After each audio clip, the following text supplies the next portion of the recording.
Bonsoir à tous, dernier épisode de notre itinéraire Bretagne au pays des livres jeunesse et de ceux qui les lisent.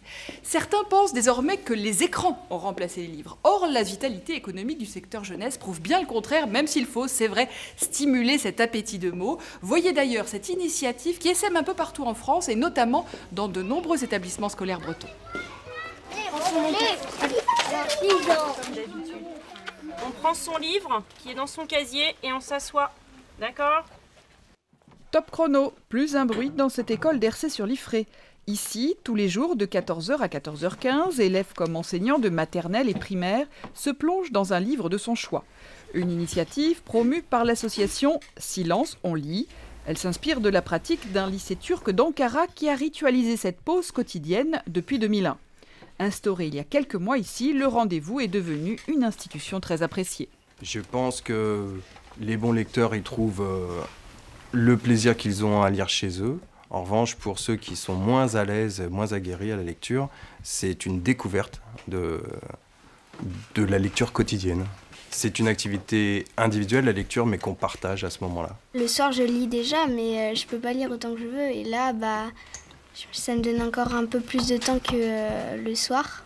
C'est quand même dur aussi de quitter le livre après. La lecture, un plaisir quotidien, mais aussi une activité bénéfique pour réapprendre à vivre ensemble.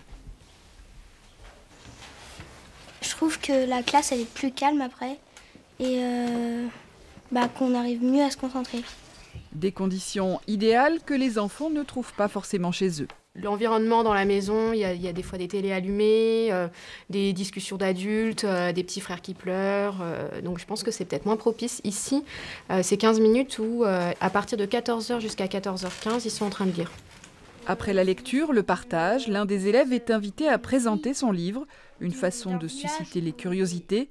Ici, personne n'imagine renoncer à l'avenir à ces 15 minutes de bonheur simple. Une vieille dame qui vient pour nourrir des chats. Pour donner le goût des livres, rien de mieux que la lecture à haute voix, celle des parents, des grands-parents, le soir avant de se coucher. Marc Roger, il y a 25 ans, a ainsi redonné vie à un métier ancien, celui de lecteur public. Regardez-le, cet été-là, en 1998, il s'était installé devant une librairie de Rennes. Hier, c'était le mariage de Christiane. On était de la noce.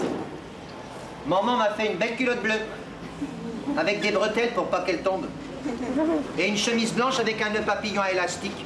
C'était drôlement beau. Maman m'a dit, ne joue pas avec le nœud, tu vas casser l'élastique. Je l'ai cassé. À l'heure du multimédia, ce n'est pas antinomique de faire la lecture publique dans la rue, dans les cafés et dans des lieux informels.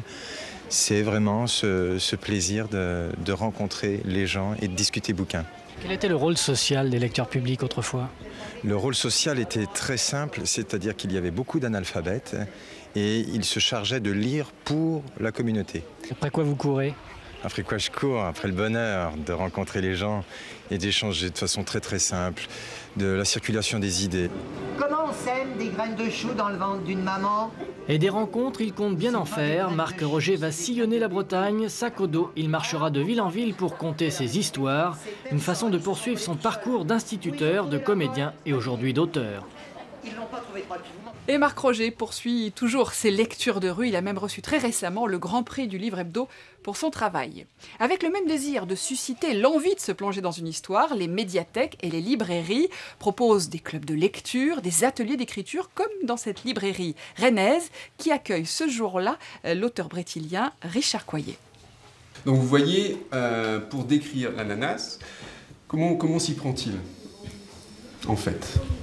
Des comparaisons aussi. Oui. Voilà, des comparaisons, et donc des comparaisons avec des fruits qu'on va trouver à cette époque-là en Europe ou voilà. Richard Coyer, bonsoir. Bonsoir. Vous êtes auteur et votre dernier roman jeunesse est paru chez Actes Sud Junior avec le personnage de Sarah et le titre J'embrasse pas. Et là aujourd'hui, vous animez cet atelier d'écriture. Quel est l'intérêt de ce type d'exercice ? Alors, l'intérêt pour moi, il est d'abord d'aller à la rencontre de ces jeunes lecteurs ou jeunes lectrices et de les amener à éprouver un petit peu mieux le travail, peut-être celui de l'auteur devant sa feuille ou devant son écran d'ordinateur. Donc là, par exemple, au travers de l'activité du fruit exotique qui consiste à aller trouver des mots, dire l'inconnu avec des éléments qui sont connus. Donc comment parler d'un fruit exotique que l'on connaît comme le kiwi, ne pas dire que le kiwi a un goût de kiwi simplement, et aller chercher dans ce qu'on connaît. Donc le travail de l'écriture, c'est aussi ça, aller puiser dans ce que l'on a vécu, dans notre propre rapport au monde, des éléments qui vont pouvoir nous permettre d'avancer aussi un peu masqué, pour prendre l'image de l'escrime qui est au cœur de mon dernier roman. Voilà, on met un masque et puis on avance vers quelque chose qu'on ne connaît pas. Qu'est-ce que vous apporte à vous, auteur, ce type d'atelier? Ce contact avec l'adolescence est vraiment important pour moi. Il y a une énergie de l'adolescence qui me passionne, qui me fascine aussi beaucoup. Et donc, ces situations d'atelier, c'est aussi un moyen d'être dans un rapport un peu différent à eux.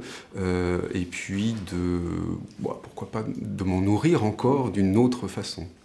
En quoi ces ateliers d'écriture peuvent-ils susciter l'envie de lecture après? Ça peut être aussi le cheminement des jeunes lecteurs vers des textes, alors je ne vais pas forcément dire plus exigeants, mais qui peut-être leur demanderont une attention un petit peu plus soutenue, qui les amèneront vers une certaine complexité à la fois du monde et puis de cette manière de rendre compte par l'écriture de cette complexité du monde. Merci beaucoup, Richard Merci à Foyer. vous. C'est ainsi que se termine notre balade au pays des livres jeunesse en Bretagne. À vous, jeunes et moins jeunes, je souhaite de très grands plaisirs de lecture. Et si vous voulez revoir cet itinéraire Bretagne, c'est très simple, c'est sur notre site internet. Très belle soirée à tous.